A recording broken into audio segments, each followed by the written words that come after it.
Allora, ci siamo al nostro appuntamento dopo il TG. Oggi abbiamo preannunciato, ci occuperemo di cassa integrazione. Arcangelo, sei con me, naturalmente. Una grande richiesta la presenza del direttore della sede, del direttore regionale dell'INPS a Calabria per parlare con lui di qual è la situazione e anche il presidente dei consulenti del lavoro dell'ordine di Catanzaro. Allora, Arcangelo, vuoi partire tu? Intanto saluto i nostri ospiti. Grazie per aver accettato il nostro invito. Sì, buonasera Buon dalla pomeriggio. Gazzetta del Sud, buonasera ai nostri ospiti. Beh, la prima domanda la faccio al direttore, insomma, che è quello che gestisce questa situazione, diciamo, complessa, importantissima in questa fase di leggera, lenta ripresa della nostra economia. Direttore, lo stato dell'arte, com'è la situazione in questo momento in Calabria? Si sono, come dire, mossi i giusti meccanismi, ci eravamo sentiti, l'avevamo intervistata anche in altre occasioni, lei era stato, diciamo, ottimista. Ecco, volevamo sapere come stanno andando le cose nella nostra regione in tema di cassa integrazione, di sovvenzioni, insomma, tutto quello che si può fare per aiutare, no? Le imprese, i lavoratori, e questa economia, diciamo, che è stata certamente gambizzata, usiamo un termine ai cronisti di nera dal Covid e dalla epidemia di Covid.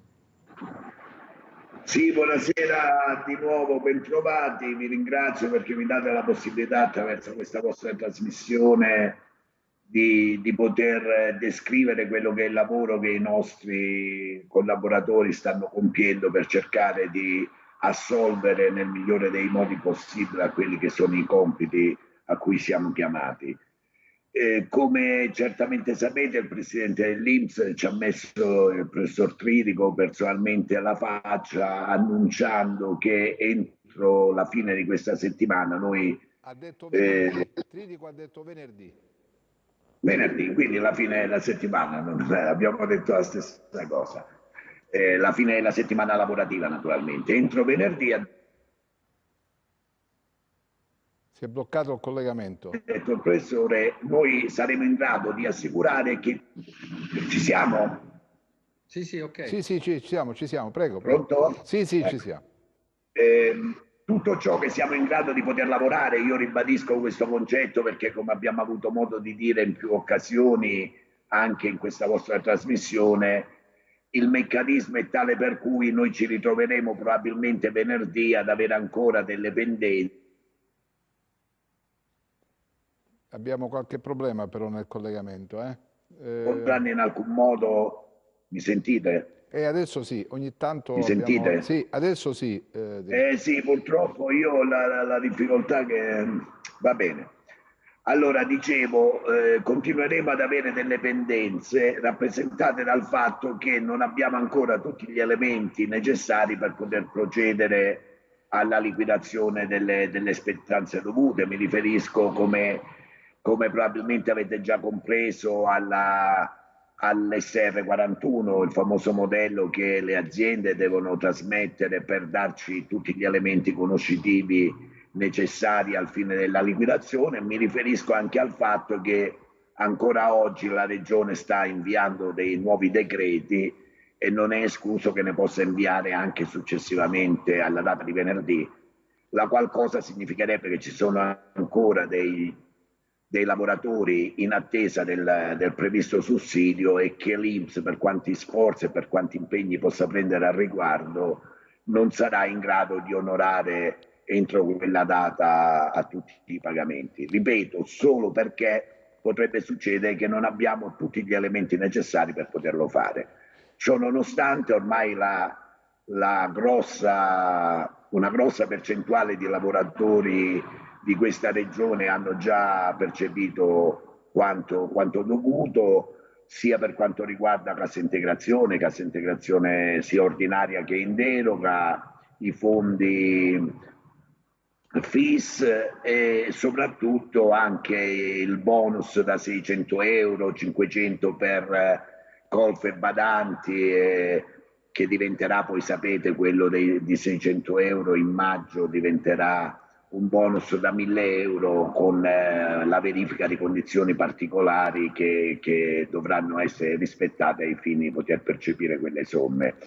Diciamo, riassumendo in una parola che sicuramente sono stati fatti tutti i passaggi che eravamo nelle condizioni di poter fare, compresa l'integrazione massima dei gruppi di lavoro preposti a questo tipo di attività di funzionari INPS.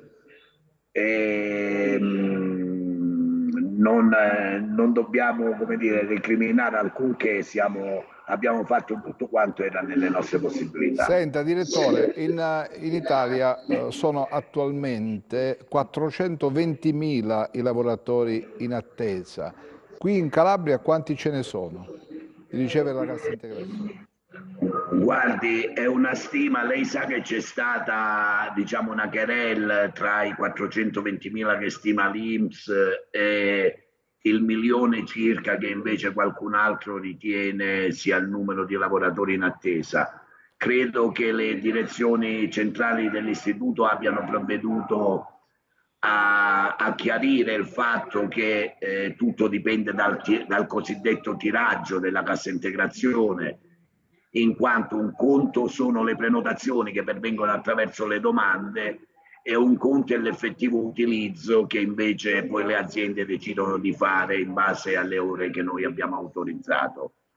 Capisce bene che proprio per le ragioni che dicevo poco fa, cioè l'impossibilità di avere certezza che tutto ciò che doveva arrivare è già pervenuto, noi una valutazione puntuale di quanti lavoratori stiano ancora in attesa non siamo nelle condizioni di poterla fare, ma credo che si tratti veramente ormai di percentuali veramente minime, risicate.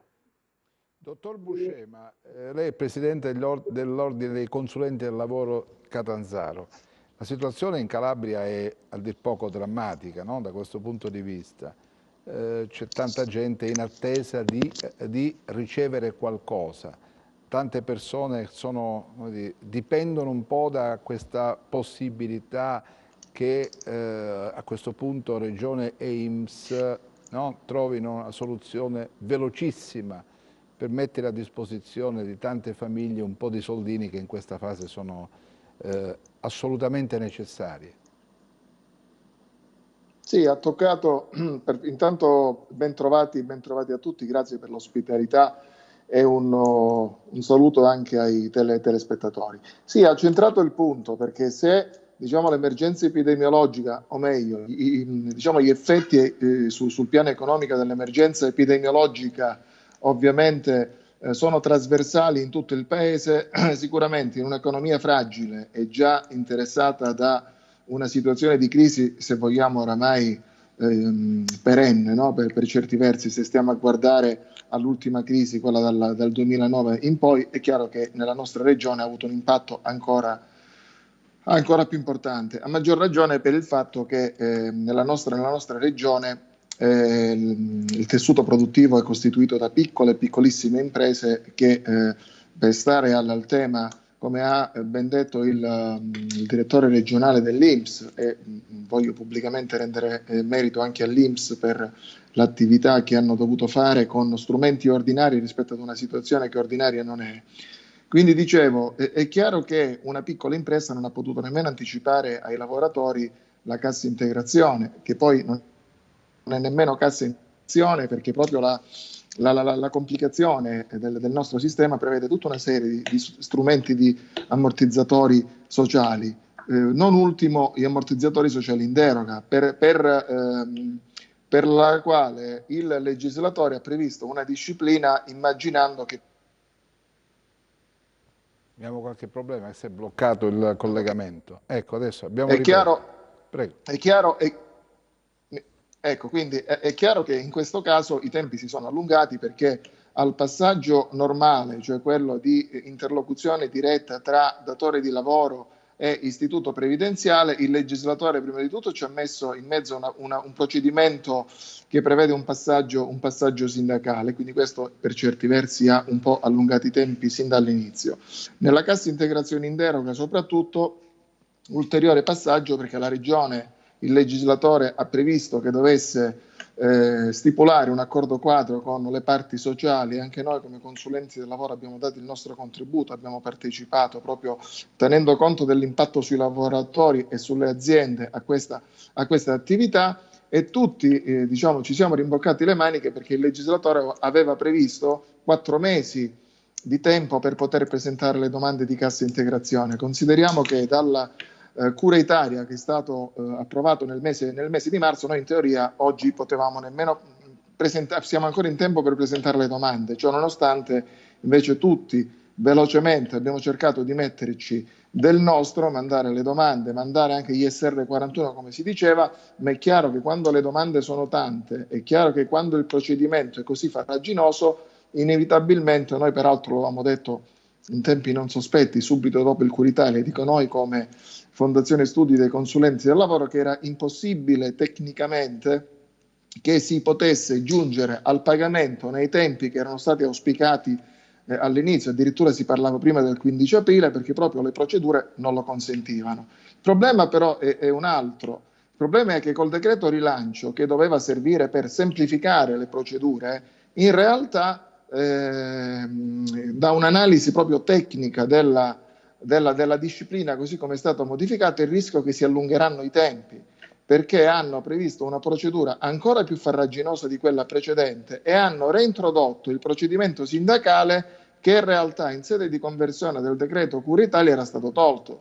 Quindi il problema è che il legislatore alle volte c'è da immaginarsi che non ascolta né chi è tecnico della materia, ma neanche l'INPS, che è l'istituto, voglio dire, proprio preposto alla gestione da un punto di vista amministrativo dello strumento. E bisogna riconoscere, questo lo posso dire anch'io pubblicamente, che come i consulenti del lavoro hanno lavorato sabato, domenica e giorni festivi per poter gestire, immaginate, le domande di cassa integrazione per però tutti, forse anche bisognava, l'INPS. forse bisognava attrezzarti un attimino prima, cioè quando queste cose vanno fatte poi, no? Preparare l'INPS a Sì, questa mole di lavoro, era, perché sennò poi era si su, ingolfa tutto e c'è il povero lavoratore che si trova lì ad aspettare giorni e giorni e giorni, e queste pensi un attimo alle conseguenze per le famiglie che sono attaccate a questo, come dire, a questi soldini legati alla cassa integrazione. Arcangelo. Ma sì, la cosa che mi stupisce, appunto, lo rilevava anche il dottore, condivido questa opinione, cioè la farraginosità, perché complicare le cose? Cioè se c'è bisogno di questa iniezione, se l'INPS sta facendo sforzi veramente encomiabili, se i consulenti del lavoro, così come i professionisti del settore, stanno dando tutto il possibile, no, professionalmente per aiutare gli imprenditori, i lavoratori. Ecco, io non riesco a capire il voler complicare le cose, perché quello che sento, io non sono un esperto, quindi vi confesso prima la mia ignoranza, però quello che sento in giro, proprio giornalisticamente, al mio giornale arrivano decine di email, no? Alla Gazzetta, ma le segnalazioni arrivano anche a TG10 ogni giorno, è che proprio l'impressione che ha la gente, gli operatori, i lavoratori, eccetera, è che tutto sia incredibilmente complicato. Volevo su questo avere il conforto e l'opinione del direttore regionale dell'INPS, cioè cosa c'è? È vero che c'è questa farraginosità, dottor?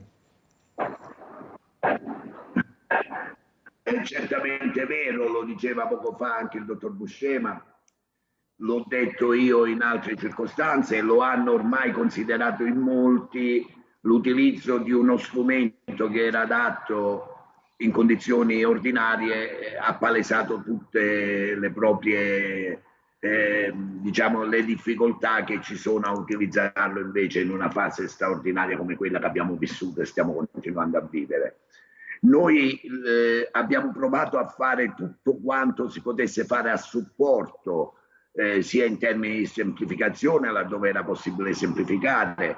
Ne è un esempio, io qua vorrei proprio cogliere l'occasione della presenza del presidente dell'ordine dei consulenti del lavoro di Catanzaro per dire che fra le tante semplificazioni che siamo riusciti a mettere in piedi, volte principalmente a far sì che si riuscisse a risolvere in maniera più veloce, più celere qualsiasi tipo di problematica connessa con questo tipo di prestazione. Noi proprio venerdì scorso abbiamo concluso un accordo con la consulta dei consulenti del lavoro della Calabria, anticipando significativamente quello che sta per avvenire nel resto d'Italia, quindi rappresentando la prima realtà del paese che ha adottato questo tipo di soluzione, abbiamo appunto convenuto che, in virtù del fatto che dal punto di vista della ricezione fisica degli utenti le sedi dell'INPS risultano ancora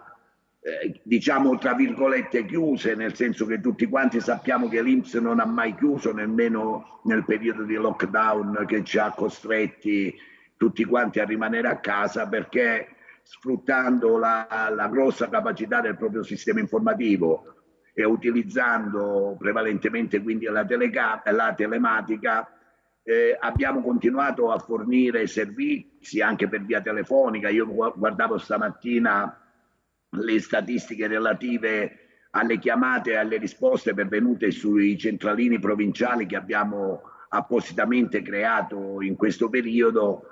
Faccio un esempio su tutto: il solo mese di maggio la sola provincia di Cosenza ha ricevuto circa 22.000 telefonate da parte di altrettanti cittadini.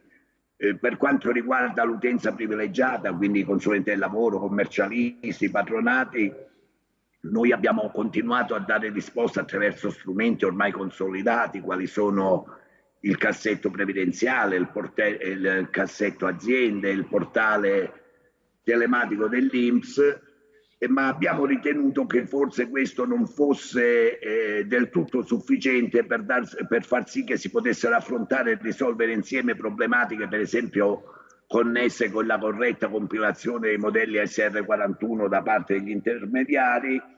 E quindi in questo accordo che abbiamo fatto, facilitati anche dalla presenza duplice del dottor Rosario De Luca, che è il presidente del centro studi dei consulenti del lavoro e da qualche settimana è diventato anche consigliere di amministrazione del nostro istituto. Quindi, utilizzando questa sua duplice veste, fra l'altro è un calabrese, quindi è triplice la veste in questo caso, abbiamo concluso questo accordo secondo il quale già in questi giorni i consulenti del lavoro della Calabria riescono a prenotare appuntamenti con i funzionari dell'INPS inerenti prevalentemente alle prestazioni connesse all'emergenza Covid, e ricevono in risposta all'appuntamento una chiamata, una videochiamata attraverso la quale anche visivamente la qualcosa non è del tutto indifferente, aiuta moltissimo. Ricevono tutta l'assistenza necessaria e quindi riusciamo a superare problematiche che possono essere relative alle difficoltà che si incontrano nella comunicazione. Direttore, le restituisco un po' di messaggi che arrivano dai nostri telespettatori, così capiamo il clima entro il quale operiamo in questa fase. C'è chi scrive, dice: io aspetto il rimborso bonus nido da febbraio, i tempi si allungheranno? E poi ancora vorrei sapere dal direttore dell'INPS quanti mesi pagano e se per venerdì troviamo accreditati i soldi, così respiriamo un po' in famiglia, perché non abbiamo un euro in tasca. Questi sono un po', ho preso solo spunti qua e là, tanti messaggi che arrivano. Direttore. Allora, è evidente che anche se dovessimo rispettare tutti gli impegni presi, lo ribadisco, e anche se dovessimo lavorare allo spasimo come stiamo facendo, come i nostri funzionari stanno facendo tutti i giorni, anche nei giorni festivi e negli orari extra lavorativi, ci sarà sempre qualcuno che sono talmente tante le prestazioni che l'istituto è chiamato ad erogare, non solo riferite al periodo di emergenza, ma più in generale. Mi pare di aver capito che lei ha detto bonus asilo nido. Sì, esattamente. Ho capito bene? Capisce che sono talmente tante che qualche situazione che per motivi ovviamente validi, ma può essere rimasta indietro, noi la ritroveremo sempre. Quello che è il messaggio che siamo, secondo me, correttamente chiamati a dare è che la massa, il numero principale di soggetti che si aspettano dall'INPS un intervento a sostegno del loro reddito lo hanno ricevuto e lo stanno ricevendo.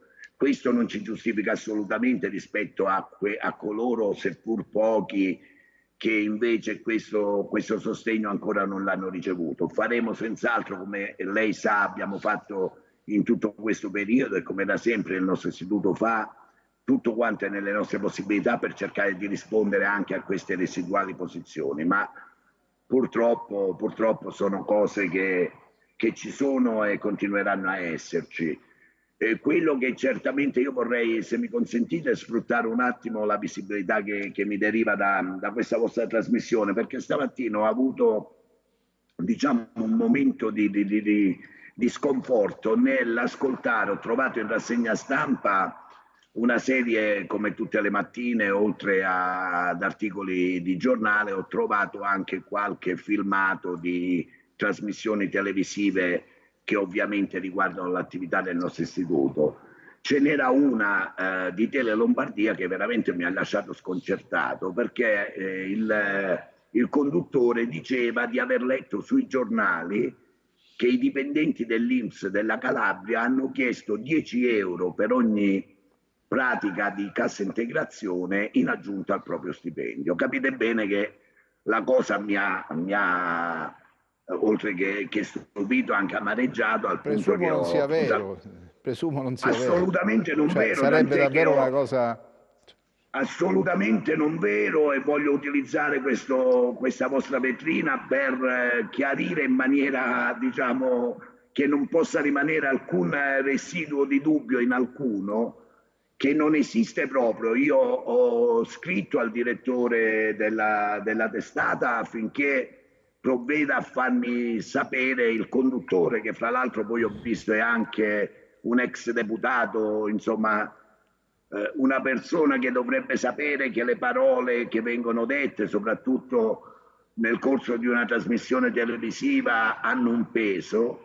Ho chiesto che mi dia contezza di dove ha letto queste notizie, perché noi naturalmente provvederemo, ove mai fosse vero che l'ha letto da qualche parte, ma io ho la matematica certezza che non è così, provvederemo, diciamo, con le azioni necessarie in difesa del buon nome dell'istituto. Io ho anche risposto ai colleghi vostri di Tele Lombardia, Tele Lombardia, ho anche risposto che i risultati ottimi che questa regione ha dato, che la portano ad essere fra le migliori realtà del paese, non sono certo imputabili, come qualcuno potrebbe faziosamente provare a credere, magari ascoltando le parole che loro hanno pronunciato in trasmissione, ad illeciti interessi personali dei nostri lavoratori. Bene così, direttore, va bene così. Piuttosto è l'abnegazione, lo spirito di servizio che da sempre caratterizza le popolazioni del Sud Italia. Questa è la risposta che mi sono permesso di dare. Dottor Buscema, volevo renderlo noto. Dottor Buscema, lei prima ha parlato delle nostre piccole e medie imprese che faticano, insomma, alcune non hanno, in questi 2 o 3 mesi non hanno fatturato nulla praticamente, e alcune piccole imprese non hanno la disponibilità economica di anticipare la cassa integrazione.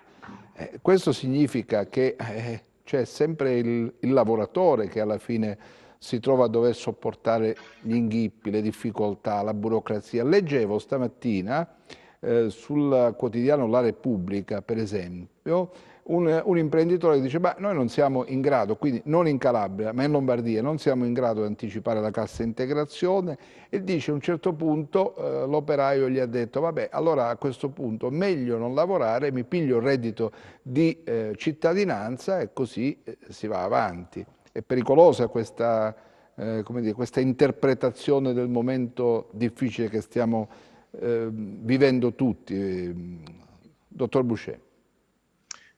Sì, poi è chiaro che il disagio sociale, come dire, bisogna fare i conti poi non a fine mese, ma a fine giornata ormai, nemmeno più a fine settimana. È chiaro che poi può avere effetti come quelli che mi ha appena rappresentato nella domanda.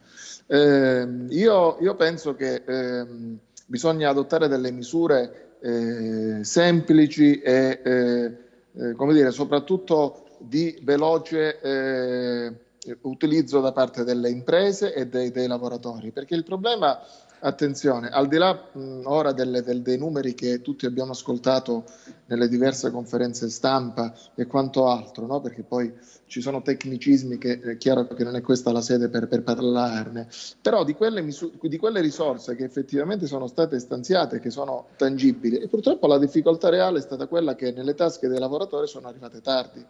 Si è parlato tanto proprio nel momento in cui ci si è resi conto che i tempi di erogazione della prestazione di sostegno al reddito, in particolare della cassa integrazione, avesse dei tempi lunghi, immediatamente le parti sociali hanno stipulato con l'ABI, l'Associazione Bancaria Italiana, un accordo per consentire l'anticipazione della cassa integrazione. E però purtroppo poi anche lì, no, si finisce con cadere in una burocrazia che nei fatti sembra un paradosso, ma in alcuni casi sono arrivate prima le autorizzazioni dell'INPS che le anticipazioni delle casse integrazioni. Io penso che questo debba servire da scuola a tutti, perché non è possibile che dopo 3 decreti, perché parliamo del decreto curitaria, del decreto liquidità e ora del decreto rilancio, i primi 2 convertiti in legge, quindi parliamo, se vogliamo, di 5 provvedimenti alla fine, ancora si continui con misure che continuano ad avere bisogno di provvedimenti attuativi, perché quasi tutte le agevolazioni, un'agevolazione molto popolare è il contributo a fondo perduto previsto dal decreto rilancio, però pochi dicono che quella misura, se non verrà adottato il decreto direttoriale dell'Agenzia delle Entrate, le imprese non potranno fare richiesta. Tenga conto che le casse integrazioni che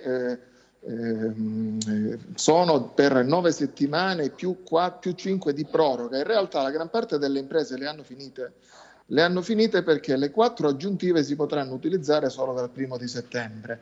Nello stesso tempo il legislatore ha pensato che il problema possa essere spostato più in là con apparentemente l'uovo di Colombo. Hanno previsto che fino al 17 di agosto non è possibile procedere al licenziamento dei lavoratori per motivi economici. Questo è sicuramente giusto da un punto di vista di evitare che sul livello occupazionale poi ci possa essere un effetto drammatico, ma se nel frattempo non si utilizza il tempo che ci consenta di arrivare al 17 di agosto con delle misure che evitino poi al 17 di agosto di comunque procedere alla riduzione del personale, non è servito a nulla, si sono solo spostati più in là i problemi. Magari a livello statistico può emergere che non ci sono stati molti licenziamenti nel mese di marzo, aprile, maggio, giugno e luglio, però poi ci troveremo a fine agosto, fine settembre, ma io la vedo ovviamente non positiva come situazione quella dei prossimi mesi, perché le imprese, se poi non recuperano il fatturato, se poi il ristorante sotto casa deve giustamente rispettare i provvedimenti, il distanziamento sociale e quant'altro, che significa ridurre fatturato e di conseguenza avere un esubero del personale, e inevitabilmente l'impresa avrà la necessità di rivedere quello che è il fabbisogno lavorativo e intervenire sui livelli occupazionali. Perfetto. Questi poi sono i problemi concreti della gente. Si fermi un attimo, Arcangelo, prima della pubblicità. No, torno dal Presidente del lavoro. A me questa storia che lei ha raccontato mi convince tantissimo perché ho testimonianza di queste cose, quindi qui c'è qualcosa che non va, lei lo sta coraggiosamente e doverosamente dicendo. La situazione che è stata rappresentata, secondo me, è una situazione rappresentata per, mi conceda, diciamo, una cosa poco tecnica, insomma, per tenere buona la gente, rassicurarla, dire c'è questo, c'è quello, però poi insomma, c'è difficoltà ad accedere a questi aiuti, a questi fondi. Io leggo, sento come giornalista una serie di cose che non vanno. Volevo chiederle proprio precisamente, poi chiudiamo questa parte, poi vi devo lasciare per andare a fare la riunione di redazione del mio giornale, ma volevo chiederle, Presidente, ma la situazione che lei avverte, no? Proprio nel ruolo che esercita, che è un ruolo importantissimo, non le sembra una situazione difficile? Cioè, avverte tutto questo disagio, no? Mi pare di capire. Assolutamente, guarda, io non più tardi di questa mattina, perché poi io di lavoro non faccio il presidente dell'ordine, faccio il consulente del lavoro, perché ci autogoverniamo, come lei sa da giornalista, come funzionano gli ordini professionali. Io oggi ero in un'azienda con un buon numero di dipendenti e il problema concreto poi dell'impresa è proprio quello. Questo lavora molto con le scuole sono chiuse, non ha il fatturato, gli finisce la cassa integrazione, non può stare lì con gli articoli di giornale che annunciano che l'emendamento al decreto rilancio interverrà. E i problemi impattano quotidianamente sull'impresa. Io parlo di impresa, ma poi significa lavoratori, perché è evidente che come dire, noi abbiamo 2 tutele costituzionali almeno, no? Oltre quella voglio dire del lavoro, articolo 35, 36, 38, ne potremmo dire tanto, ma c'è un articolo che alle volte ce lo dimentichiamo, il 41, che è la tutela della libertà di iniziativa economica, cioè l'impresa non può essere messa nelle condizioni di non esercitare, di non organizzare l'impresa e quindi vietare il licenziamento fino al 17 di agosto, quando poi il legislatore non copre quel periodo con una cassa integrazione. Cioè, questi lavoratori mi chiedono, nel momento in cui è finita la cassa integrazione o finirà nelle prossime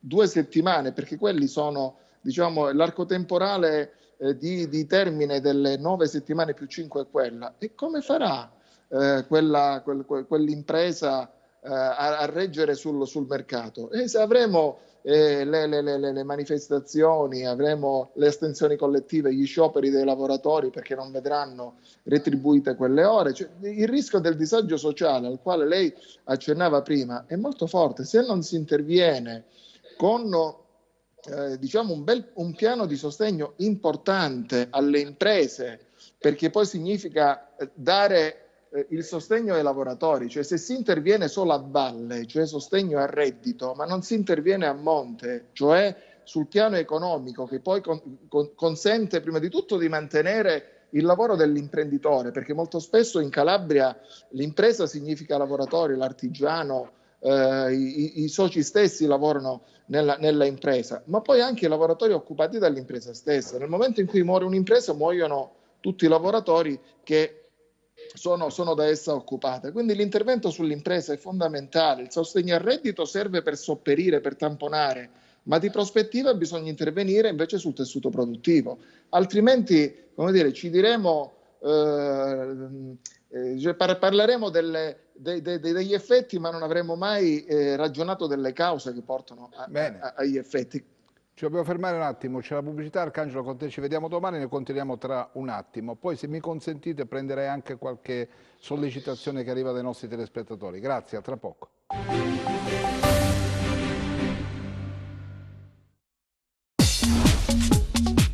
Cerca Teleeuropa sul tuo Play Store o Apple Store e scarica la nostra app.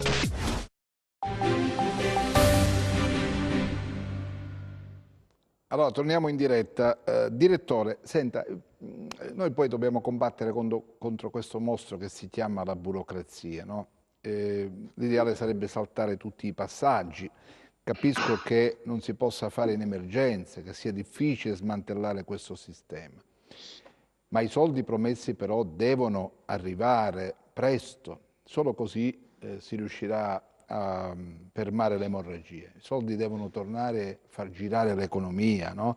Altrimenti come immaginiamo di poter rialzare questo paese? Penso per esempio a chi ha un'attività tipo la ristorazione, il turismo, no? Adesso col distanziamento poca gente rispetto a quella che prima poteva ospitare un ristorante. Come fa ad equilibrare? Come fa a mantenere intatto la pianta organica, i lavoratori che hanno sempre lavorato in questo settore? Se non facciamo questo sarà la fine. Dobbiamo dire alla gente, beh, chiudete le vostre aziende, chi non ce la fa, chiude l'azienda, arrivederci e grazie. Se io faccio un impianto, io governo, faccio un impianto di intervento, immagino una serie di misure, no, per sostenere la ripresa, ma poi tardo nel mettere in pratica ciò che ho elaborato, che ho pensato, equivale a dire che non serve a nulla quello che ho fatto.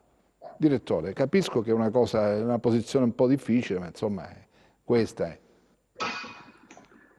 No, naturalmente non ci sottraiamo anche quando le posizioni sono così difficili. Lo diceva devo dire in maniera egregia poco fa il dottor Buscema,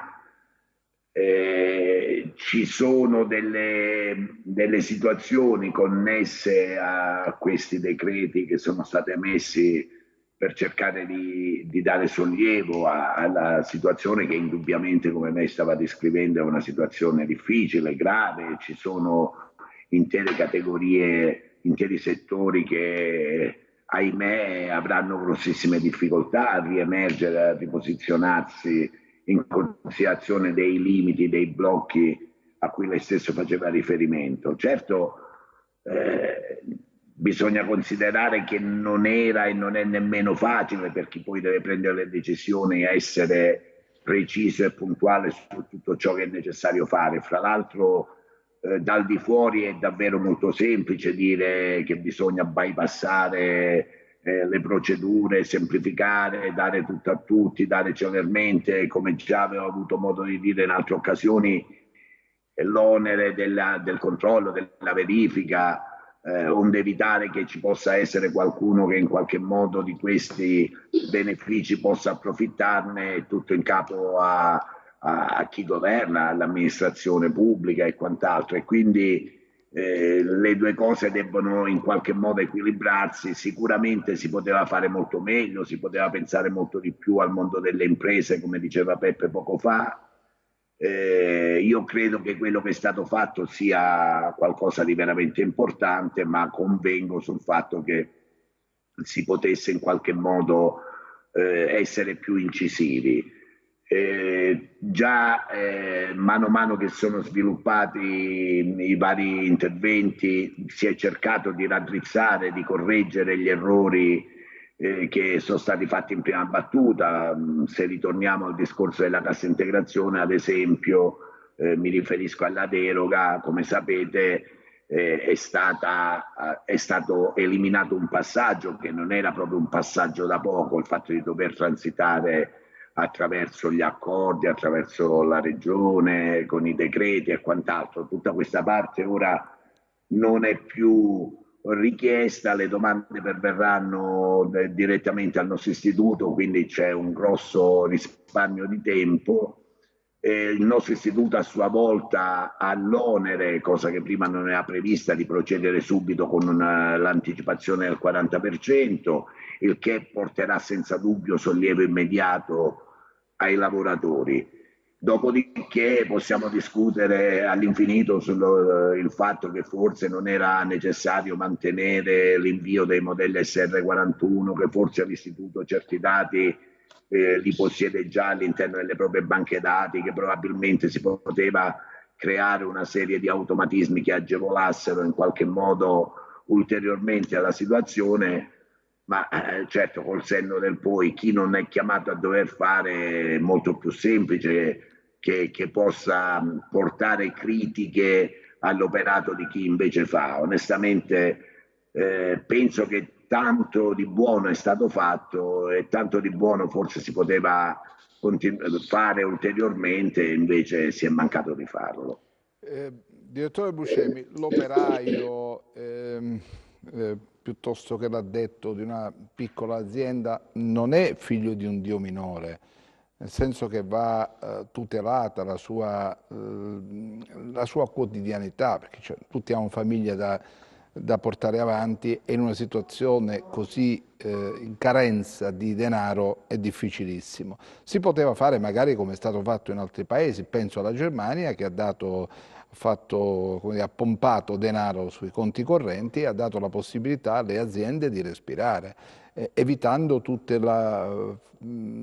i passaggi, no? Ci sono tanti passaggi, perché noi abbiamo immaginato di gestire una fase di grande emergenza utilizzando i canali tradizionali, la prassi tradizionale, i percorsi tradizionali. Questo inevitabilmente ha rallentato, perché io immagino l'INPS si trova a una mole di lavoro immensa, le richieste sono tantissime, i decreti cambiano e si aggiornano quotidianamente, magari il cittadino vede in televisione, legge i giornali, dice ah sì, lo Stato sta pensando a noi, però poi dal momento in cui c'è l'annuncio fino a quando ricevi materialmente il denaro in tasca passano mesi, e come si fa a vivere?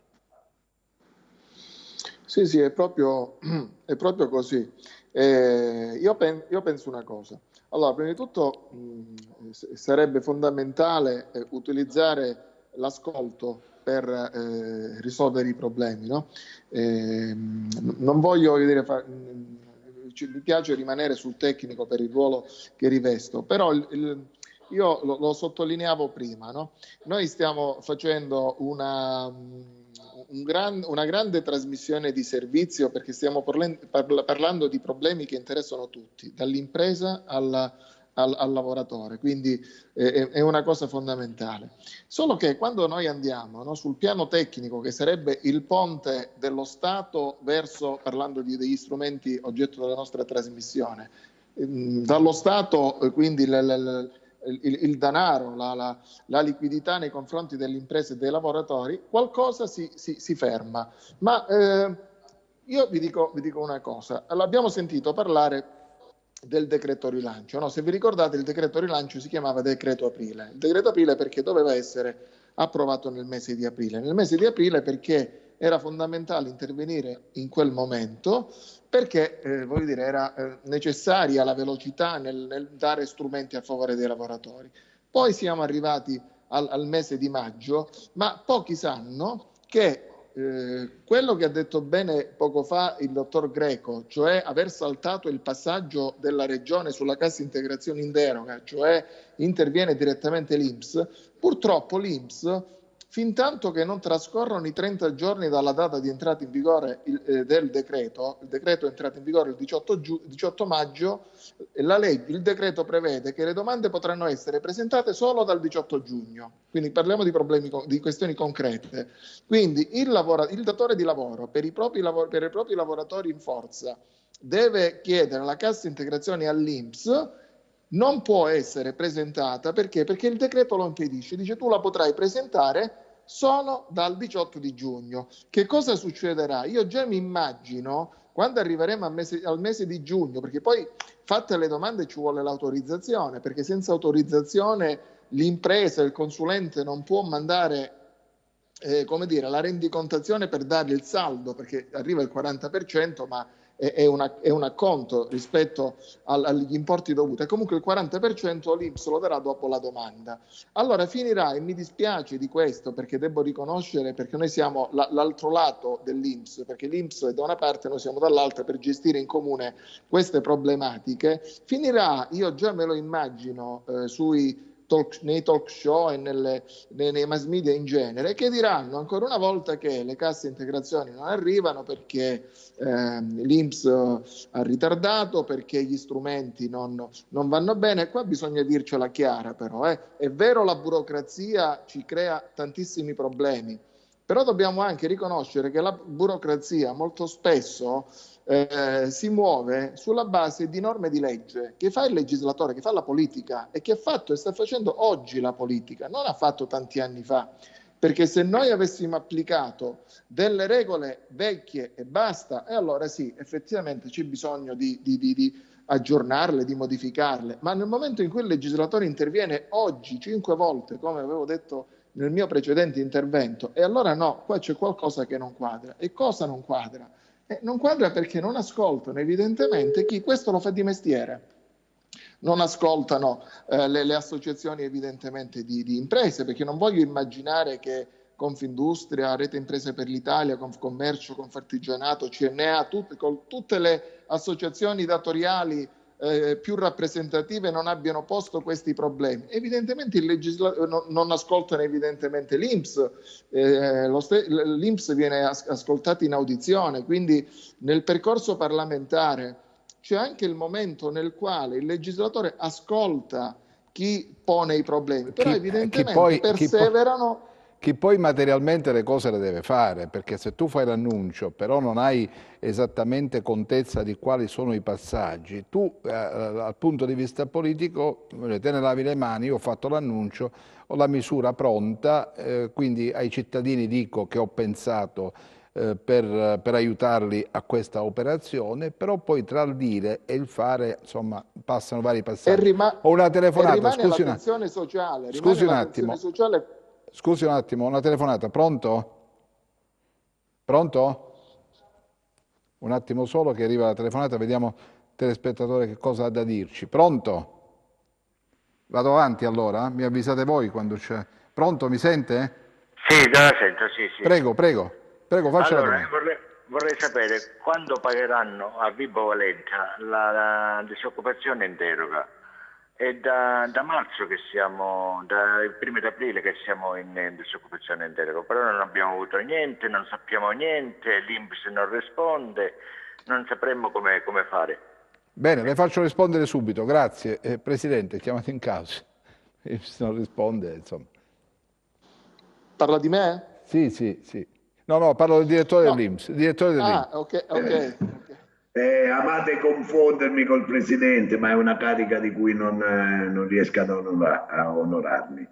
Allora, parlava di disoccupazione in deroga, onestamente non ho ben compreso che cosa stia attendendo questo ascoltatore. Comunque sia, io lo inviterei, perché l'INPS non risponde, è un'affermazione che non mi può trovare d'accordo. Parlava di Vibo Valentia, Esattamente, in considerazione del fatto che proprio Vibo Valentia è la sede che ha dato la migliore performance in termini di risposte ai numeri provinciali che abbiamo istituito, come vi dicevo prima, proprio per dare la possibilità ai nostri cittadini di interfacciarsi con l'INPS. Quindi invito questo telespettatore a utilizzare quel canale, ove mai non avesse utilizzato i numeri provinciali, e al solito capisce che la richiesta è così generica che non riesco a entrare nel merito per dare una risposta puntuale. Se lei lo ritenesse, direttore, come abbiamo già fatto in altre occasioni, assolutamente. possiamo, tenere traccia dei riferimenti del vostro ascoltatore, a cui poi faremo fare una chiamata diretta da parte del funzionario. Senta, direttore, c'è un'altra domanda rivolta a lei. Dice, ma come la cassa integrazione deve essere pagata all'80%, invece ritroviamo in tasca solo il 50% del dovuto? Questo mi sembra... Anche qui non riesco a capire. Noi paghiamo quello che ci viene indicato in termini di numero di ore dai modelli che ci pervengono relativamente a ogni singolo lavoratore. Bisognerebbe vedere il caso per capire qual è la ragione della lamentela da parte di questo lavoratore. Direttore, tra gli interventi previsti dallo Stato, quelli previsti dalla Regione, no? Dovrebbero arrivare nelle tasche delle famiglie calabresi un bel po' di soldini, però ad oggi non ci sono tutti questi soldini. Da che cosa dipende secondo lei? Da questa infinita rete di passaggi che bisogna fare ogni qualvolta c'è un provvedimento che viene adottato? Da che cosa? Guardi, io mi dissocio dall'affermazione che abbiamo riempito di soldi gli italiani e quindi abbiamo riempito di soldi i calabresi, però devo altresì affermare che di soldi in questa regione, mi riferisco soprattutto ai bonus, perché di quelli non parliamo più, grazie, abbiamo pagato in automatico dopo le difficoltà iniziali che erano evidentemente inevitabili, considerato che era un intervento nuovo. Dopo le difficoltà iniziali noi abbiamo pagato il mese di aprile senza che nessuno si accorgesse di nulla, perché l'abbiamo pagato sostanzialmente il giorno dopo dell'uscita del decreto che prevedeva quel tipo di pagamento. Quindi di soldi lì ne sono arrivati tantissimi relativamente, diciamo, a quelli si fa per dire, insomma, si fa per dire. Infatti la mia era ironica la battuta. I soldi non sono in assoluto mai abbastanza, in questi casi particolari di difficoltà non lo sono anche nello specifico, però noi abbiamo erogato già la massima percentuale di erogazioni previste, quindi diciamo che il sollievo che era pensato per i nostri concittadini, sia dal punto di vista degli ammortizzatori, sia dal punto di vista dei bonus, sia dal punto di vista di altre misure che erano già in campo, come il reddito di cittadinanza, o entrano in campo successivamente come il reddito di emergenza, tutto quello che era previsto che si dovesse fare è stato fatto. Ora è chiaro che possiamo discutere sulla sufficienza o meno di questi interventi, e arriveremmo a considerare senza dubbio che sono interventi non sufficienti a garantire il minimo del sostentamento necessario per soprattutto le famiglie di zone depresse, come diceva prima il dottor Buscema, come la nostra terra. Però appunto noi dobbiamo fare i conti con quello che è previsto che si debba fare, e noi con quello facciamo normalmente i conti. Dottor Buscema, io prima ho ironizzato sul fatto di una montagna di soldini, perché ad ascoltare le varie dichiarazioni degli esponenti politici di governo pare che si possa superare questo momento di crisi grazie all'emissione di una serie di misure atte a garantire la ripresa delle attività. Ora è chiaro che si tratta solo di iniziative assunte, ma sono ancora sulla carta, così come i soldi dall'Europa, che bisogna capire quando arriveranno, come arriveranno, e anche qui ci vuole un progetto serio, perché sennò non si arriva da nessuna parte. Però le famiglie che adesso, penso ai commercianti, penso alle piccole imprese d'artigianato, che mantengono questo già debole, fragile tessuto economico e produttivo della Calabria, se non dovessimo prestare la giusta attenzione, parlo del governo e tutti gli organismi e le istituzioni preposte, qui rischia davvero una catastrofe. Oggi leggevo, per esempio, che 2 alberghi su 10, per esempio, non riapriranno nemmeno nel mese d'agosto. Che cosa sta succedendo? Ma prima che lei mi risponda, ricevo una telefonata. Pronto? Pronto? Prego. Salve, sono Carnovale, un autista di Pullman. Prego. Volevo informazioni per quanto riguarda la cassa integrazione in deroga. Lei è un autista di autobus, vero? Siete fermi da quando? Siete fermi da 3 mesi, insomma, no? Siamo fermi da 3 mesi, sì. E quindi voi dite, ma a noi quando arriverà per noi la cassa integrazione? Bene, grazie. Le faccio rispondere poi dal direttore dell'INPS. Allora, prego, dottor Buscema, una domanda un po' articolata, ma insomma poi abbiamo capito qual è l'obiettivo. Sì, no, ha fatto una domanda molto chiara. Se mi permette però 20 secondi, perché sulla domanda del telespettatore di prima, no? Perché la retribuzione, la prestazione di cassa integrazione è stata così bassa rispetto alle aspettative. In realtà ha ragione il telespettatore, ma ha ragione nel senso che non c'era dubbio che avesse preso meno, ma in realtà bisogna ricordare che l'80% non è della retribuzione perduta, perché c'è un massimale. C'è un massimale di circa 1.000 euro, lo dico diciamo come informazione di servizio perché può essere utile a tutti. La legge prevede che la prestazione la cassa integrazione, comunque le altre misure, cassa in deroga, eccetera, eccetera, venga riconosciuta in misura pari all'80%, è vero, ma entro un limite di un massimale che è di circa 1.000 euro, sono 998 euro, per chi ha una retribuzione media mensile, mettendoci dentro anche le mensilità aggiuntive, di 2.159 euro. Questi sono dei parametri annuali. Chi invece ha una retribuzione superiore a questa soglia, allora in quel caso il massimale è 1.200 euro lorde, poi al netto ovviamente la somma un po' diminuisce. Questo è il motivo per il quale quel lavoratore si ritrova al 50%, diciamo. Poi dipende dalle situazioni soggettive, però questa è un'informazione diciamo trasversale, utile per tutti. Venendo alla sua domanda invece, richiede diciamo una risposta più articolata, no? Io accennavo prima al decreto rilancio che prevede tutta una serie di misure attuative. Per esempio sabato scorso è stata adottata è stata messa in linea dall'Agenzia delle Entrate la procedura, quindi anche questa può essere un'informazione di servizio, per avere il credito d'imposta sulle locazioni. Per diciamo, le aziende che hanno subito una contrazione del fatturato mese su mese, marzo, aprile, maggio, la prevede la misura, questa è partita sabato.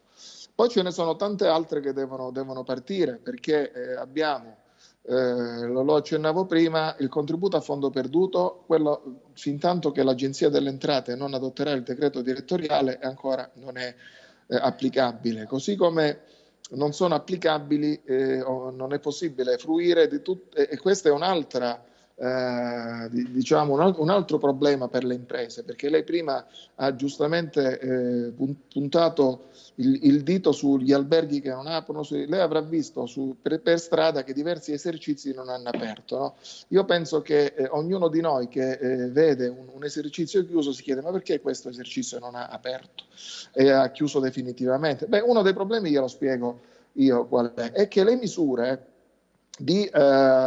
per il contenimento del virus presentano degli investimenti prima di tutto, e poi diciamo una contrazione del lavoro che comportano per molte imprese più costi che dei potenziali ricavi, quindi parecchi stanno tenendo chiuso per questo motivo. In più le spese dal plexiglass piuttosto che per i dispositivi di protezione individuale o per l'adeguamento degli ambienti di lavoro, che sono obbligatori per poter tenere aperte le attività, altrimenti il datore di lavoro l'impresa ci rischia, oltre alla sospensione e alla sanzione, le possibili conseguenze su un contagio nel proprio esercizio commerciale, nella propria impresa, che bisogna ricordare, secondo il decreto Cura Italia, viene considerato infortunio sul lavoro, con tutte le conseguenze. Bene, il legislatore ha previsto anche in questo caso un'agevolazione, il 60% di credito d'imposta, ma ancora siamo al mese di giugno, e la prima versione, che era del mese di marzo, non è possibile chiedere il credito d'imposta. La nuova versione prevista nel decreto di rilancio, anche questa è ferma. Hanno previsto, io cerco di darvi qualche informazione poi pratica, perché ognuno dice: ma ci sono tutti questi incentivi, ma ecco, avrete sentito anche un altro incentivo, quello di Invitalia, per chi ha dovuto sostenere delle spese per l'adeguamento delle imprese, degli ambienti di lavoro. Sapete in quanto tempo sono finiti i fondi?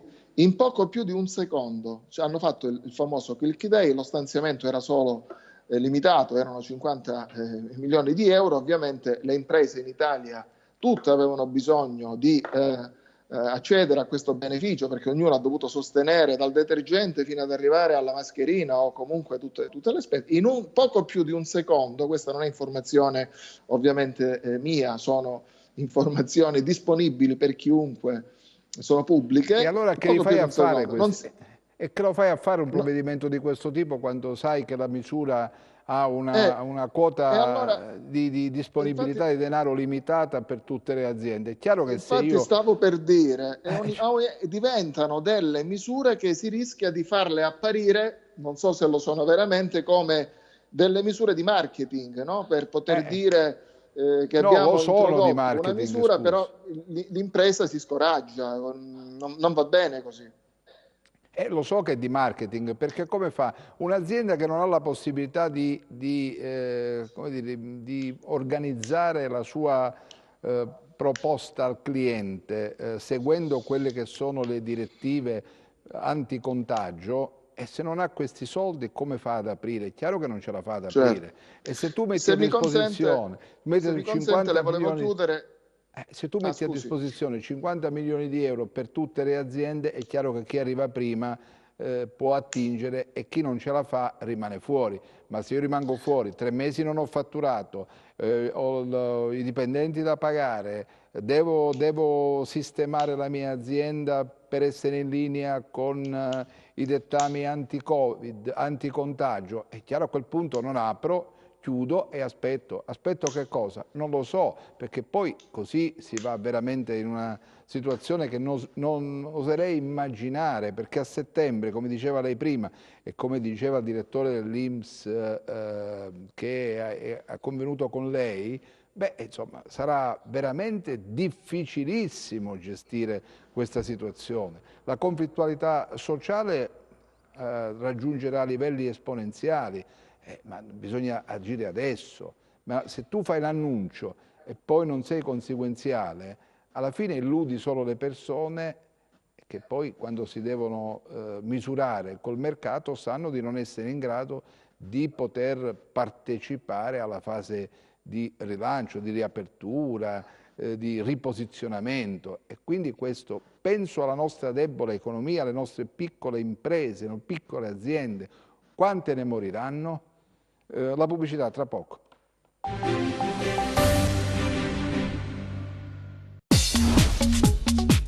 Cerca Teleeuropa sul tuo Play Store o Apple Store e scarica la nostra app.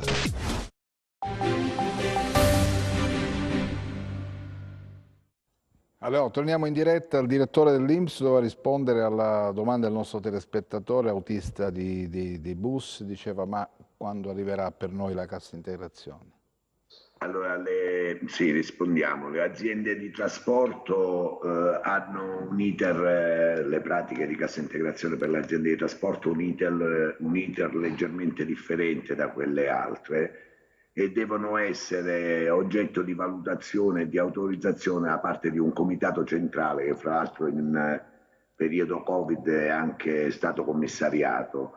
Questo ha fatto diluire di qualche giorno i tempi di attesa, ma sono già pervenute praticamente tutte le autorizzazioni e immagino che il signore che ha telefonato poc'anzi, se non ha già ricevuto come dichiarava, sta per ricevere il dovuto, perché sono pervenute le autorizzazioni e abbiamo provveduto ai pagamenti. Direttore, come siamo messi col reddito di emergenza?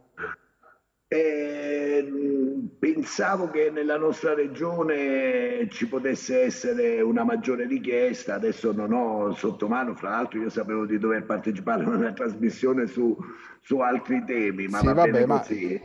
Va bene così, non ho sotto mano i dati, però ecco la considerazione che mi ricordo di aver fatto avendo letto l'ultima rilevazione statistica è che personalmente mi attendevo un afflusso di richieste superiore in questa regione.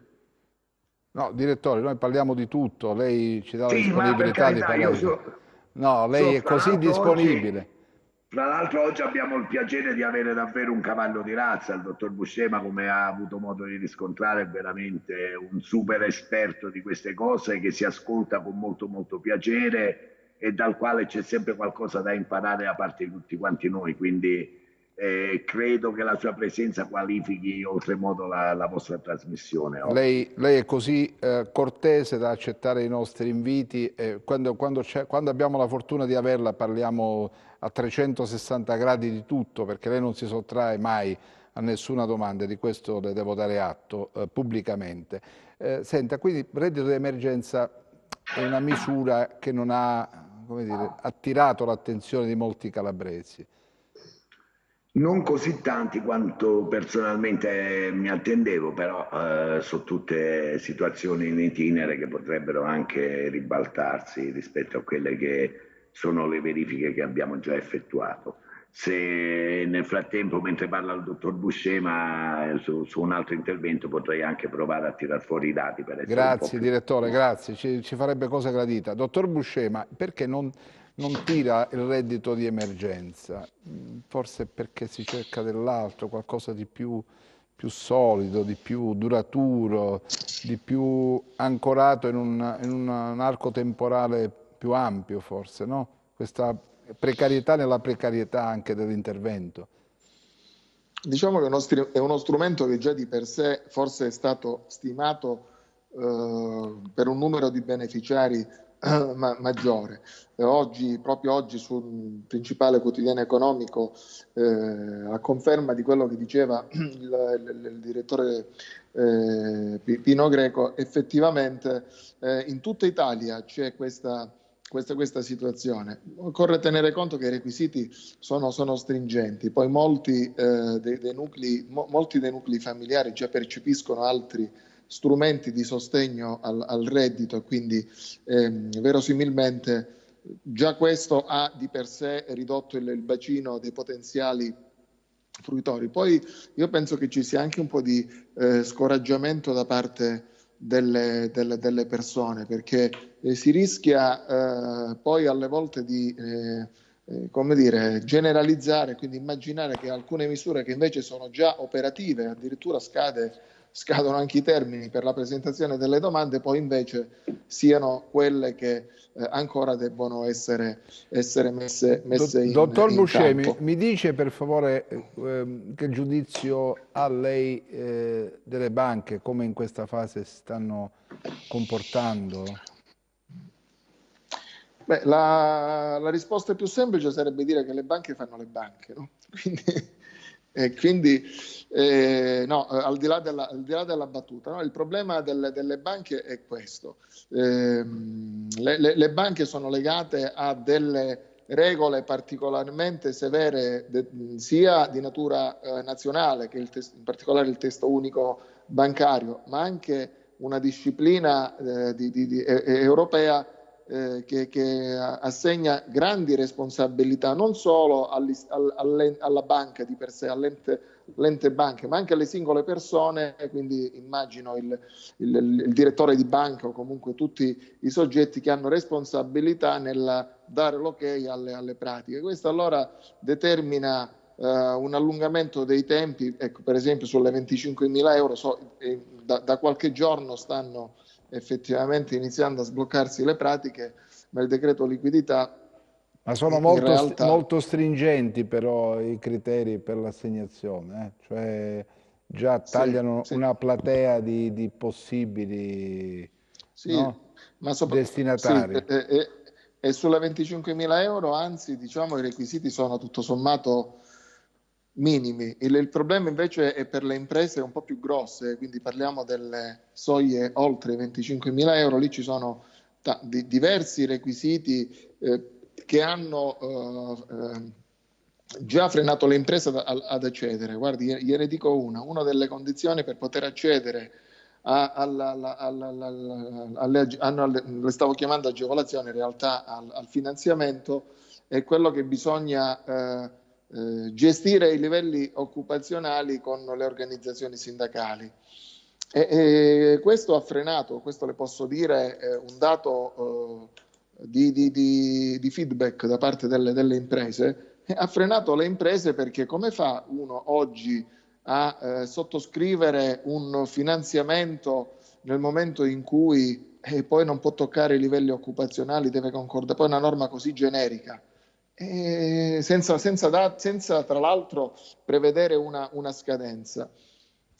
Questo poi la dice tutta del perché si parla in televisione, si parla in radio, si legge sui giornali, gli strumenti non vengono utilizzati, arrivano tardi. Ad ogni cosa c'è una spiegazione, bisogna analizzarli, perché non è secondo me il tempo di analisi superficiali, bisogna invece dare, come state facendo voi, informazioni di servizio a qualunque in maniera veramente trasversale, perché altrimenti si rischia, come dicevo prima, sul reddito d'emergenza di generalizzare. Allora uno ascolta che le misure non ci sono e magari una misura c'è, oppure si dice che è l'INPS che non dà le casse integrazioni, invece mi consta da chi opera quotidianamente con l'INPS, per esempio, ecco, quando bisogna dire le cose, l'INPS, la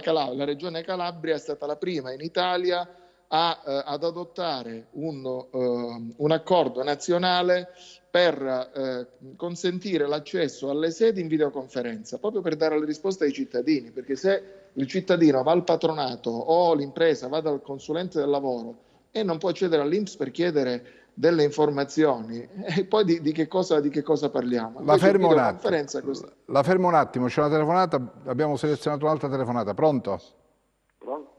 Pronto, prego. Pronto? Prego. Buonasera. Buonasera. Senti, io dovrei fare una domanda al direttore dell'INPS. Prego. Io ho presentato il 27 maggio la richiesta per il reddito di emergenza. Vorrei sapere quando mi sarà liquidato. Bene, grazie. Proprio di questo parlavamo, del reddito di emergenza. Direttore. Allora, nel frattempo, come avete probabilmente visto, mi sono alzato per estrarre l'ultimo report che ci è pervenuto sul reddito di emergenza, dove risulta che la Calabria ha un numero di domande che equivale a circa il 6% delle domande complessivamente pervenute su base nazionale. E nel particolare sono 14.886 domande. Sono tante obiettivamente, ma come stavo provando a dire poc'anzi, personalmente, considerata la realtà della terra in cui viviamo, immaginavo che potessero essere anche molte di più. Per intenderci, siamo a livello della Toscana, a livello del Veneto, insomma di regioni che hanno un tessuto economico e sociale. Direttore, può essere sommato il reddito di emergenza con il reddito di cittadinanza? Ma in qualche modo, certo, in qualche modo diciamo che sì, sommato forse non è il termine più corretto, ma certamente si tratta di categorie, diciamo così. Sì, si tratta di categorie di soggetti che devono avere condizioni particolari che sono assimilabili per certi versi sia per chi ha richiesto il reddito di cittadinanza e sia per chi richiede il reddito di emergenza. Il telespettatore chiedeva quando verrà erogato. Noi stiamo iniziando ad analizzare le pratiche, non ho una data precisa, però diciamo nei prossimi giorni inizieremo anche con questo tipo di attività. Ci provo, diciamo una decina di giorni? Ma diciamo che è un tempo congruo, va bene. Abbiamo una telefonata, pronto? Pronto, buonasera. Sentite, io non mi vorrei ripetere, però vi volevo collegare all'altra telefonata dell'altra telespettatrice. È vero, noi abbiamo percepito soltanto il 50% della cassa integrazione ed l'hanno chiamata FIS. E volevo capire se gentilmente sì, ne ha già parlato il dottor Buscemi. Sì. Altre delucidazioni, perché mi sembra assurdo che abbiamo preso soltanto il 50%, anche se siamo stati fortunati nell'aver ricevuto una minima parte, però mi sembra assurdo che sia così bassa, ecco, questo volevo capire. Grazie. Il dottor Buscemi mi pare ne avesse parlato prima, no? Del perché. Può ripeterlo brevemente, sì, dottor Buscemi? Possiamo aggiungere una cosa, no? Perché io all'inizio ho accennato che le misure di integrazione salariale sono diverse: cassa integrazione ordinaria, assegno ordinario FIS, assegno ordinario fondo di solidarietà bilaterale per l'artigianato, cassa integrazione in deroga e anche degli ammortizzatori sociali minori. Questo per dire cosa? Questo per dire che ci sono tempi diversi e in alcuni casi anche importi diversi. Il FIS, per una strana, come dire, anche se vogliamo interpretazione che è stata fornita inizialmente, non dava diritto, secondo una interpretazione, all'assegno per il nucleo familiare. Quindi l'INPS all'inizio non ha dato l'assegno per il nucleo familiare, non ha riconosciuto l'assegno per il nucleo familiare, quindi due lavoratori, uno in FIS, uno in cassa integrazione ordinaria, poteva avere anche questo tipo di differenza. Però posso dire questo, perché magari è il caso anche della lavoratrice, perché la telespettatrice vede il netto in busta paga, no? Poi magari c'è anche l'assegno familiare, il netto chiaramente aumenta per effetto di questo assegno. Col decreto rilancio è stata data un'interpretazione autentica della norma, secondo cui anche per l'assegno ordinario, sia il FIS sia quello per gli artigiani, l'FSBA, spettano gli assegni familiari. Quindi se la telespettatrice aveva e si trova in questa ipotesi, potrà avere intanto per il corrente l'importo anche degli assegni familiari, ma poi anche potrà vedersi riconosciuti gli arretrati. Poi per quanto riguarda i massimali, li abbiamo detti prima, magari li ricordiamo, fino a 2.139 euro di retribuzione, 1.000 euro, oltre 1.200 euro. Questo chiaramente lordo. Grazie. Dottor... Prego, direttore, voleva aggiungere qualcosa? L'ho visto un attimo... No, continuo a dire che oggi sono magnificato dalla presenza di Buscemi, che diciamo surroga in maniera assolutamente comprensibile e professionalmente ineccepibile qualsiasi tipo di mio intervento. È esattamente come ha detto lui, ci sono state agli inizi, diciamo, c'è stata da parte dell'INPS in relazione a quella che era la norma, l'interpretazione che gli assegni su alcuni ammortizzatori non andassero erogati, successivamente l'interpretazione autentica col decreto rilancio ha consentito invece di fare chiarezza al riguardo.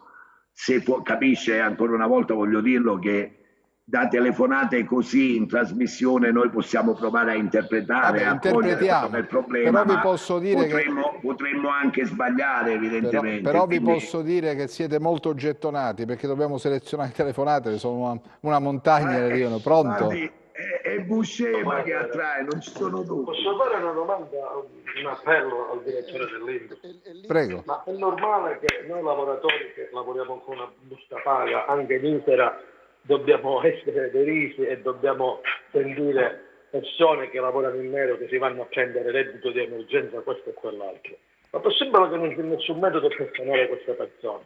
Perché le posso assicurare che ci sono. E fa rabbia queste cose.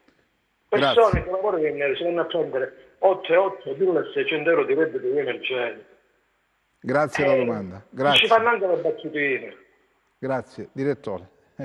Allora, su questo penso che possiamo rispondere facendo riferimento a 2 o 3 operazioni significative che in questa regione nelle settimane scorse hanno visto, diciamo, proprio da parte prevalentemente della Guardia di Finanza, ma non solo, anche dell'Arma dei Carabinieri, hanno visto appunto l'individuazione e il perseguimento conseguente di soggetti che percepivano in maniera indebita per esempio il reddito di cittadinanza. Addirittura vi dirò, tutte queste attività naturalmente vengono fatte in maniera assolutamente concertata con l'istituto, che poi è il titolare delle banche dati attraverso le quali, incrociando appunto le informazioni in esse contenute, noi riusciamo a tirar fuori le incongruenze che poi ci portano le forze di polizia ad agire con iniziative come quella a cui facevo riferimento. Ne dico un'altra, è di questi giorni un interesse da parte dell'Arma dei Carabinieri di parecchie province calabresi volta a individuare soggetti che, pur essendo percettori di reddito di cittadinanza, dichiarando in maniera impropria tutt'altra situazione, hanno potuto accedere a interventi aggiuntivi, per esempio erogati dai comuni. Tutti gli incroci che noi stiamo facendo su questi dati portano ad evidenziare queste situazioni e ad agire di conseguenza. È evidente che non ce la faremo mai a scovare tutti i furbetti che stanno in giro e cercano di approfittare delle misure in essere.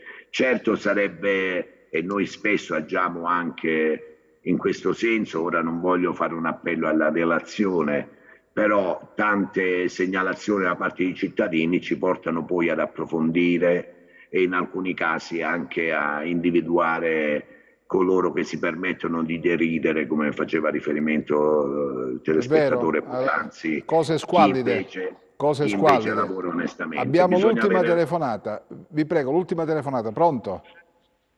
Pronto? Prego, veloce, la prego, siamo in chiusura. Volevo parlare con il responsabile dell'INPS.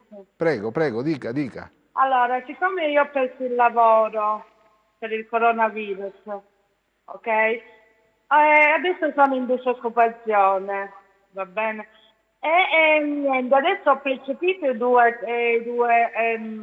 bonus di 600 euro. Okay. Però volevo sapere, adesso se sono in disoccupazione, lo prendo il bonus di emergenza? Grazie. Può prendere anche il reddito di emergenza? Non è incompatibile con l'erogazione del bonus, se ha le condizioni previste per l'accesso a quella misura sicuramente potrà prenderlo. Quindi non ci sono preclusioni da questo punto di vista, no. Se ci sono le condizioni va bene. Noi dobbiamo chiudere qui, io vi ringrazio il dottor Greco come sempre cortesissimo nel prestare le sue conoscenze del sistema INPS ai nostri telespettatori, e oggi abbiamo avuto la fortuna anche di conoscere il dottor Buscema, che ringrazio per essere stato con noi. Questa è una trasmissione di servizio, una trasmissione che tende a dare ai cittadini informazioni utili, perché questa è una fase delicata e bisogna discernere le fake news dalle notizie vere. Ci sono molte fake news in giro, alcune messe ad arte, in circuito, che sono legate forse più ad intercettare qualche consenso elettorale che a rispondere alle istanze dei cittadini. Quindi guardate bene, informatevi bene delle cose così come realmente stanno, e penso che chi meglio del direttore dell'INPS o piuttosto che del presidente dell'Ordine dei Consulenti del Lavoro possono essere chiari, lineari e possono realmente spiegare come stanno le cose. Vi ringrazio, noi ci vediamo domani, stessa ora. Vi lascio adesso con Filippo Velti, arrivederci. Il Sud, che doveva, deve, dovrebbe essere al centro delle attenzioni dei nostri governanti per una fase di rilancio del Covid, ma anche a prescindere dal Covid, sembra invece che sia completamente, come dire, sparito dall'orizzonte principale sia del governo e sia dei partiti che sostengono l'attuale governo. Il punto è che c'è bisogno di una infrastrutturazione gigante di cui il Mezzogiorno soffre da tempo per la mancanza di fattori essenziali, come l'alta velocità vera, sottolineo vera, da Salerno in giù, come una infrastrutturazione legata alle metropolitane delle grandi città del Mezzogiorno, da Catania a Palermo, a Bari, l'infrastrutturazione che riguarda l'ammodernamento della 106, l'infrastrutturazione che riguarda soprattutto lo stato delle arterie. Se io penso a quello che sta avvenendo in questi giorni, in queste settimane, ad esempio sulla 3, l'autostrada 3 che si chiama A2, insomma ci siamo capiti, soprattutto nel tratto dalla Lamezia verso Cosenza, in cui ci sono qualcosa come 15-20 km di corsia unico, su quello che sta avvenendo sulla superstrada veloce che collega Paola a Crotone nel tratto silano, in cui da più tempo si sta denunciando che ci sono nel tratto fra Cosenza e Camigliatello qualcosa come 4 semafori per lavori che l'ANAS sta portando avanti da tempo. Voglio dire, le domande sono legittime, le risposte mancano. La cosa più strana e che deve più far riflettere è però quello che sta proprio avvenendo in queste ore. Ad esempio il segretario del PD, che è il partito diciamo principale assieme ai 5 Stelle che sostiene Conte e che ha tenuto la sua direzione proprio nei giorni scorsi, nella relazione del segretario Zingaretti il Mezzogiorno sostanzialmente non compare, un Mezzogiorno questo sconosciuto. Si parla di tutto, di ripresa, di idee, di progettazioni per quanto riguarda il rilancio dopo il Covid, ma il Sud è sparito, così come è sparito addirittura dalle 56 pagine della famosa ripartenza che il grande manager Colao, fra l'altro calabrese di origine e di nascita, egli sostiene che torna spesso in Calabria nel periodo estivo, è completamente sparito. 56 pagine, 56 idee, una per ogni pagina per il rilancio dell'Italia, ma il Sud non c'è. La domanda che faccio io, e la risposta ovviamente è già nella domanda, è questa: è possibile una vera ripartenza del Paese se non si affrontano i nodi strutturali del Mezzogiorno d'Italia? Ovviamente la risposta la conoscete.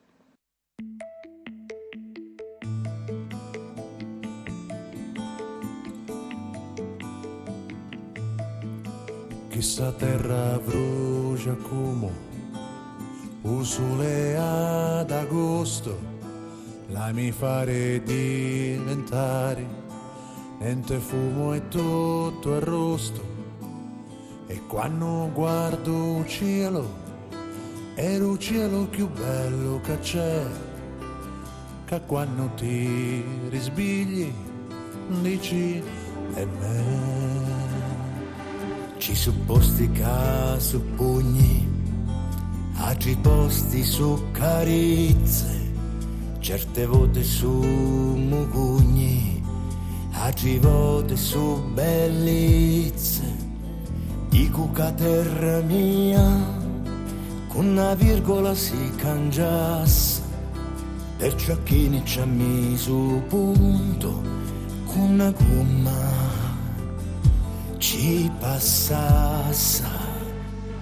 Ero cancellassa, chissà terra nostra, balla tarantella, usi piglia chitarra e suona calavicella. Chissà terra nostra, fa l'amore con mare, usi stennare a spiaggia e s'asciuttare il sole. Chissà terra nostra è verde come speranza, quanta gente ti sparra e poi ci viene a vacanza. Chissà terra nostra è sostanza e cultura, chissà terra nostra è senza paura. Il giornale parla tante volte cose brutte di una terra abbandonata e di anime distrutte. Eppure c'è gente buona che combatte per ti fa sta meglio, che son chiova almeno giorna e ti dice io ti dugno e non ti pigli. Chissà terra nostra, balla tarantella, usi piglia chitarra e suona calavicella. Chissà terra nostra, fa l'amore con mare, usi stennare a spiaggia e s'asciuttare il sole. Chissà terra nostra è verde come speranza, quanta gente ne sparra e poi ci viene a vacanza. Chissà terra nostra è sostanza e cultura, chissà terra nostra è senza paura. Sera su di pini, a ciopè a tifo bagno, scinni su tari bronzi, saglie e vidi l'arco magno, a Ruionio le castella, un vale a 1000 cartoline, chissà terre petali rosa e nessuno ci voglio e spine, ci voglio e spine.